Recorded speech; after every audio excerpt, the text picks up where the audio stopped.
Hey guys, this video is brought to you by the brilliant OneFootball app. There is so much football action all around the world happening simultaneously, and it is difficult to keep a track of everything. OneFootball app makes that really easy for you. The newest feature of the OneFootball app is global users apart from Indian subcontinent can stream the Indian Super League ISL for absolutely free on the OneFootball app. The World Cup season is also upon us, so any information related to your favorite team, anything that you need to know about your favorite players, OneFootball app has you covered. So please go ahead and download the OneFootball app for absolutely free, either from the link given in the description below or from the QR code being flashed on the screen right now. तो हमको हमारे FIFA world cup के finalist मिल चुके हैं। Argentina और France का एक बेहतरीन फाइनल यहां पर सेटअप हो जाता है। फ्रांस ने हरा दिया है मोरक्को को 2-0 की स्कोर लाइन से, और जितना डोमिनेंट परफॉर्मेंस अर्जेंटीना का क्रोएशिया के अगेंस्ट था, आई थिंक उतना ही बराबरी का मैच आज हमको देखने को मिला है जब फ्रांस ने मोरक्को के अगेंस्ट एक तगड़ा मुकाबला खेला है। तो फ्रांस ने एक जो चीज बहुत अच्छी करी वो ये करी उनके पॉइंट ऑफ व्यू से कि चौथे मिनट में ही उनको लीड मिल गई जब थियो हर्नांडिस ने गोल स्कोर किया। तो हमने ये चीज एक देखी है कि मोरक्को आपके लिए डिफिकल्ट बनाती है ब्रेक डाउन करना अगर मोरक्को पहले गोल स्कोर कर लेती, क्योंकि इस टूर्नामेंट में पहली बार ऐसा हुआ कि मोरक्को ने एक तो ऑपोजिशन प्लेयर से कंसीड किया, दूसरी चीज कि वो किसी भी मैच में पहले गोल कंसीड करने वाली टीम बने। तो मोरक्को ने अभी किसी भी मैच में पहले गोल कंसीड नहीं किया था, तो उनके लिए एक अनचार्टेड टेरिटरी थी, उनके लिए एक नया एक्सपीरियंस था कि अब यहां से वो कैसे कमबैक करेंगे। रोमन साइज को भी इंजरी हो गई, तो उसके बाद जो एक फेमिलियर 4-3-3 शेप था उसमें आ गए मोरक्को, और ब्रेव रहे वो। अशरफ हकीमी बहुत ज्यादा आगे पुश कर रहे थे, same with the full back on the other side. और जावेद अल यमीक की एक बहुत ही शानदार बाइसाइकिल किक थी, लेकिन अनफॉर्चुनेटली वो ह्यूगो लॉरिस ने सेव कर ली थी।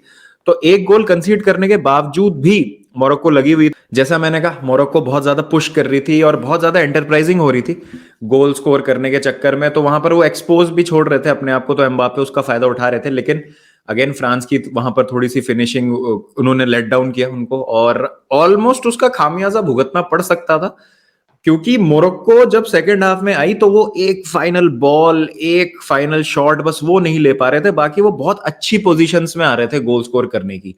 और बिल्कुल लास्ट मोमेंट्स में तो उन्होंने ऑलमोस्ट एक गोल स्कोर कर ही दिया था। जूल्स कुंडे की शानदार गोल लाइन पे क्लियरेंस और वो ब्लॉक हुआ, और एक दो बार कुनाटे ने भी बहुत डेंजरस सिचुएशन से बचाया फ्रांस को। तो मेरे हिसाब से फ्रांस यहाँ पर लकी मानेगी अपने आप को एक तरीके से कि मोरक्को ने चांस नहीं लिया, और जैसा इस टूर्नामेंट का थीम रहा है, आप नहीं लेंगे अपने चांसेस तो आपको दिक्कत हो सकती है। मोरक्को अगर वहां पे इक्वलाइज करती तो मेरे हिसाब से डीप जा सकता था मैच। फिर हमने देखा है जब मैच डीप जाता है तो मोरक्को क्या करती है टीम्स के साथ, चाहे वो स्पेन हो चाहे वो पोर्चुगल हो, तो एक बहुत ही डिफिकल्ट टीम। और यहां पर मैं कहूंगा एक बहुत ही अच्छा उनका कैंपेन रहा है, आज भी किसी भी तरीके से उन्होंने बैक डाउन नहीं किया। अगर किसी ने मैच नहीं देखा होगा और वो बोलेंगे कि अच्छा 2-0 है, यहाँ तो जीत गई होगी फ्रांस आराम से और एक क्लियर कट विक्ट्री है, जैसे क्रोएशिया को हरा दिया था अर्जेंटीना ने, नहीं, मोरक्को ने बराबरी की फाइट दी। और ये जो स्कोर लाइन है ये फ्लैटरिंग टू डिसीव वाली स्कोर लाइन है।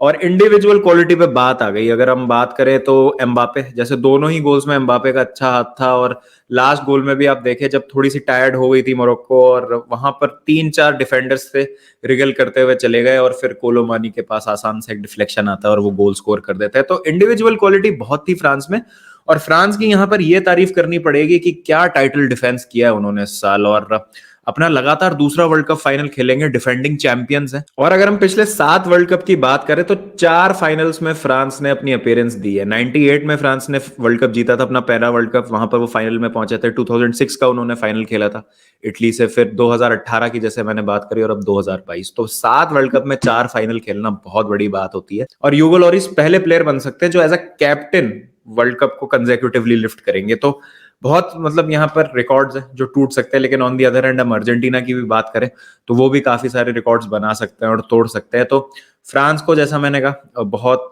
आपको क्रेडिट देना पड़ेगा। वो हम जैसा देखते आ रहे हैं कि 98 में फ्रांस ने वर्ल्ड कप जीता था, फिर 2002 में फर्स्ट राउंड से बाहर हो गए थे, फिर एक वर्ल्ड कप कर्ज तब से चला आ रहा था।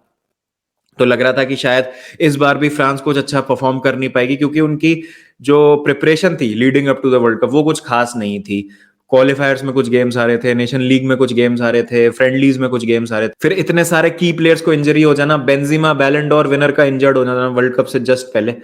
तो उन सब चीज़ों को बहुत अच्छे से मैनेज किया और जो भी स्क्वाड था फ्रांस के पास उसको बहुत ही बेहतरीन तरीके से यूटिलाइज किया डिडियर डेशॉम्स ने। अब दोनों ही टीम है, अर्जेंटीना और फ्रांस, बस एक मैच दूर हैं वर्ल्ड कप जीतने से। और बहुत सारे प्लेयर्स यहाँ पर, Mbappe, Lloris, Olivier Giroud, Dembele, Raphael Varane और डिडियर डेशॉम्स, खुद और भी प्लेयर होंगे जो लगातार 2 वर्ल्ड कप जीतने वाले प्लेयर्स की लिस्ट में शामिल हो सकते हैं। ऐसा सिर्फ पहले एक बार ही हुआ है जब ब्राजील ने 1958 और 62 में किया था।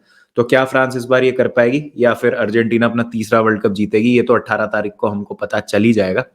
लेकिन बहुत अच्छी यहाँ पर मैं कहूँगा गेम मैनेजमेंट फ्रांस की निकाल लिया उन्होंने, और यही मैटर करता है यार, कुछ मैटर नहीं करता कि कौन अच्छा खेला कौन खराब खेला। At the end of the day result क्या था, और रिजल्ट ये है कि वर्ल्ड कप फाइनल में फ्रांस और अर्जेंटीना का मुकाबला होने वाला है, और फ्रांस का, जैसा मैंने कहा, बहुत ही अच्छा टाइटल डिफेंस। अब बात करते हैं थोड़ी सी यहाँ पर क्रिस्टियानो रोनाल्डो की। तो एक खबर आई है कि क्रिस्टियानो रोनाल्डो रियल मैड्रिड की ट्रेनिंग फैसिलिटी में ट्रेन कर रहे हैं। और दूसरी न्यूज ये है कि उनके जो एजेंट है मेंडेस, उनके साथ उनकी रिलेशनशिप थोड़ी खराब हो गई और क्लब्स जो है उनके एजेंट को बाईपास करके डायरेक्ट रोनाल्डो से बात करें। तो क्या होगा रोनाल्डो का, ये देखा जाना काफी इंटरेस्टिंग होगा। अब यहाँ पर ये कयास लगाया जा रहा है कि क्या रियल मैड्रिड वापस साइन कर सकती है क्रिस्टियानो रोनाल्डो को, क्योंकि वो उनके साथ ट्रेन कर रहे हैं। तो उसमें फैब्रिजियो रोमानो ने कहा है कि बस उनकी रिलेशनशिप अच्छी है, इस वजह से वो उनको अलाउ किया जा रहा है वहां पे ट्रेन करने के लिए, जिससे वो फॉर्म में रहे, थोड़ा सा फिटनेस उनकी बरकरार रहे, क्योंकि उनको ऑलरेडी मैनचेस्टर यूनाइटेड के साथ कॉन्ट्रैक्ट टर्मिनेट हो रखा है। तो रिलेशनशिप एक अच्छी है, लेकिन ट्रांसफर के लिए शायद नहीं जाएगी रियल मैड्रिड क्रिस्टियानो रोनाल्डो के। और अभी एक और न्यूज है कि अरमांडो ब्रोहा चेल्सी के लिए पूरे सीजन के लिए बाहर है एसीएल से। तो शायद चेल्सी अपना इंटरेस्ट वापस से रीइग्नाइट कर सकती है रोनाल्डो में, लेकिन मेंडेस के साथ उनकी जो रिलेशनशिप है वो थोड़ी फ्रैक्चर हो गई। तो वो इंटरेस्टिंग होगा देखना कि ये ट्रांसफर सागा में वो सब कैसे पैन आउट होता है। तो आपको क्या लगता है क्रिस्टियानो रोनाल्डो कहाँ जाएंगे जनवरी में, क्या उनकी डेस्टिनेशन होगी? मुझे अभी सही बताऊं तो बहुत ज्यादा इसमें पेचीदगियां लग रही हैं, क्या हो सकता है क्या नहीं हो सकता। एंड ऑब्वियसली वर्ल्ड कप के बाद और ज्यादा जो है सिचुएशन क्लियर होगी। बट आप अपने थॉट्स दे कि आपको क्या लगता है रोनाल्डो कहाँ जाएंगे, और आपकी क्या राय है एक अर्जेंटीना और फ्रांस फाइनल के बारे में। थर्ड प्लेस का मैच हो जाता है अब क्रोएशिया और मोरक्को के बीच में, जो 17 तारीख को होगा। तो hard luck to both the teams, लेकिन congratulations to Argentina and France. और देखते हैं कि वर्ल्ड चैंपियन 2022 कौन बनता है। चलिए फिर मिलते हैं नेक्स्ट वीडियो के साथ। ध्यान रखिए अपना, जब तक टेक केयर एंड पीस।